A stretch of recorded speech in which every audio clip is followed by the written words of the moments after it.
কাছের মানুষও যে ক্ষতি করতে পারে সেটা আমার জানা ছিল না, কিন্তু যেটা ঘটেছে সেটা দেখার পর এখন আর অবিশ্বাসের কিছুই নাই।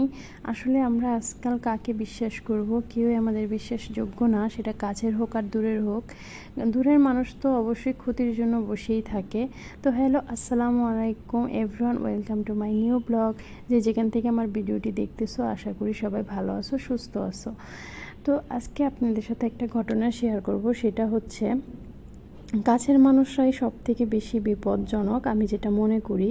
কারণ সে সারাক্ষণ আপনার ঘরে থাকবে, আপনার ঘরে খাবে, আপনার সাথে থাকবে, বা আপনার কেউ কিছু বললে আপনাকে এসে বলবে তার বিপক্ষে, কিন্তু একটা সময় যায় দেখবেন যে সেই সব থেকে আপনার লাইফের বড় শত্রু, বা সেই আপনার বিরুদ্ধে মানুষের কাছে কথা বলতেছে, বা আপনার বিরুদ্ধে ষড়যন্ত্র করতেছে, বা সেই আপনাকে সহ্য করতে পারে না, আড়ালে সে আপনাকে দু চোখেও দেখতে পারবে না, কিন্তু আপনার সামনে এমন বিহেভ করবে যে আপনি ছাড়া আসলে সে আর আপন বলতে কাউকে বোঝে না, এবং আপনার কাছে সে সব কিছু শেয়ার করে, আপনি তার কাছে সব কিছু, আর আপনিও বোকা যে সেটাই বিশ্বাস করে নেবেন যে আসলেই তো মানুষটা তো আমাকেই ভালোবাসে, বা মানুষটা আমাকেই সব কিছু বলে।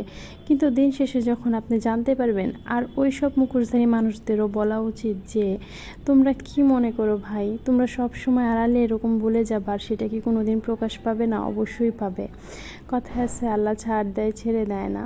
তো একদিন, 2 দিন, 3 দিন, অবশ্যই একদিন না একদিন এগুলা প্রকাশ পায়, এবং আল্লাহ এগুলা তাকে সরাসরি চোখে আঙুলটা দেখায় দেয় যে তুমি যাকে এত বিশ্বাস করতেছো বা এত কিছু বলতেছো, সেই দেখো তোমার পিছনে তোমার নামে কিভাবে কথা বলে।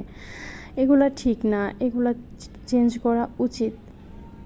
একটা মানুষ যখন তোমার সাথে সম্পর্ক করে বা বন্ধুত্ব করে, সে অবশ্যই তোমাকে বিশ্বাস করেই করে যে আসলে ও মনে হয় আমার অনেক কাছের, কিন্তু এই ধারণাটাও ভুল করে দিলে মানুষ কাকে বিশ্বাস করবে? আমার মনে হয় নিজের পরিবার বলতে সেটা হচ্ছে তার হাজব্যান্ড ছাড়া আমি আর কাউকে বিশ্বাস করতে দেখি না। কারণ স্বামী মেয়েদের সব থেকে বড় অবলম্বন, এবং একটা স্বামী তার স্ত্রীকে সব কিছু থেকে হেফাজত রাখে, এবং আমার মনে হয় স্বামীর সাথে বন্ধুত্ব করা উচিত। কারণ স্বামী যার কাছে আছে সে বুঝতে পারে যে সে কত বড় একটা মূল্যবান সম্পদ নিয়ে আছে। তো সবাই আপনার ভালো খারাপ থাকা, আপনার উপরে ওঠা, এটা কিন্তু আপনার হাজব্যান্ড ছাড়া আর কেউ সহ্য করতে পারবে না, এবং আপনাদের সন্তান, ওদের কথা নাই বলি। তো এর জন্য আপনি কি করতেছেন, আপনি উন্নতি করতেছেন না আপনার ক্ষতি হইতেছেন, আপনি কষ্ট আছেন, এইগুলো আপনি বাইরের মানুষের কাছে কখনোই বলবেন না, বরং তারা এটার সুযোগ নেয় আর তারপর এটা সদ্ব্যবহার করতে শুরু করে দেয়। কাজে আমার মতে আমি বলবো যে আপনার যে কিছুই হোক, আপনার যদি উন্নতিও হয় সেটা আপনি আপনার হাজব্যান্ডের সাথে শেয়ার করুন, আপনার খারাপ কিছু হলেও আপনি আপনার হাজব্যান্ডের সাথে শেয়ার করুন। আপনি যদি দুঃখের কথা শেয়ার করতে যান, সে আপনার সামনে অবশ্যই বলবে যে হ্যাঁ অনেক দুঃখ, এটা সেটা, কিন্তু আপনার পিছনে সে এটা নিয়ে উপহাস করবে। কিন্তু আপনার হাজব্যান্ড সেটা কখনোই উপহাস করবে না, বরং আপনাকে আগলে রাখবে আর বলবে আমি তো আছি, চিন্তা করতেছো কেন? তো এই কথাটা যে বলে, আসলে ওই মানুষটার মুখের দিকে তখন একবার তাকাই দেখবেন দুনিয়ার সুখ সব এদিকেই চলে আসে। তো হাজব্যান্ড আজকে ট্যাংরা মাছ নিয়ে আসছিল, তো ভাবলাম যে ট্যাংরা দিয়ে কী করা যায়, আর আমি এখন অনেক সুন্দর মাছ কাটতে পারি। আগে আমি এত ভালো মাছ কাটতে পারতাম না, তো আমি অনেক সুন্দর করে এই মাছগুলো কেটে কুটে নিয়েছি। আর আমার এই ট্যাংরা মাছ খেতে খুবই ভালো লাগে, দেখেন আমি কত সুন্দর করে কাটছি।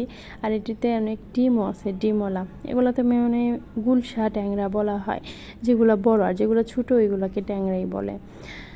তো যাই হোক, যা বললাম, জানি না আমার কথা কতটুকু সবার কাছে ভালো লাগবে, কিন্তু আমার ভিডিওটি যদি সবার কাছে ভালো লেগে থাকে, প্লিজ লাইক, কমেন্ট